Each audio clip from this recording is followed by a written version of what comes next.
বাংলাদেশে কি প্রথম বিমান বিধ্বস্ত হয়েছে? রংপুরে 2 দিন পর বিমান বিধ্বস্ত হয়, বিমান উড়ে আকাশে ল্যান্ড করে আলু খেত। এটা কোন দেশের কথা রে ভাই? আমি টয়লেটে বসে রয়েছি, বিমান উপরে দিয়ে যায়, আমি আরে বোম দাও আমার উপরে পড়বো। কারণ এই যে বসে রয়েছে বিমানবন্দরের মধ্যে কর্তৃপক্ষ, এরা তো সব পাগল। এরা কোনো চেকিং টেকিং না করে বিমান ছাইরা দেয়। পাইলট কি সব জানে? পাইলটের কাজ হলো বিমান চালানো। এরা যে চেকিং একদিন আগেই চেকিং করতো, ছাড়পত্র দিত, তারপর বিমানে উঠতো। বাংলাদেশে আকাশে যদি বিমান ওঠে তাহলে ইঞ্জিনিয়ার কর্তৃপক্ষ ছাড়পত্র নিতে হবে। দরকার লাগলে 7 লক্ষ কোটি টাকা বাজেট এনে দেওয়া তো, তারপরে আমরা বোম আকাশে চাই না। 71 সালে আমরা বিমান বাহিনী ছাড়া যুদ্ধ করছি না? আমরা নিজেরা ভাই স্বাধীন করতে পারি, যুদ্ধ করতে পারি। হ্যাঁ, বোম আমরা আকাশে চাই না।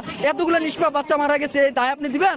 এই ইঞ্জিনিয়ার কর্তৃপক্ষ থাকে এটাকে চেকিং করার জন্য, এটা নষ্ট না ভালো। বিমান বাহিনী কর্তৃপক্ষ যারা এটাকে ছাড়পত্র দিচ্ছে আকাশ উড়ার জন্য, তারা এই দায় নিতে হইব। আর যদি এরকম না থেকে কেন থাকলো না, এটার জন্য বিমান বাহিনী কর্তৃপক্ষ দায়ী করতে হবে।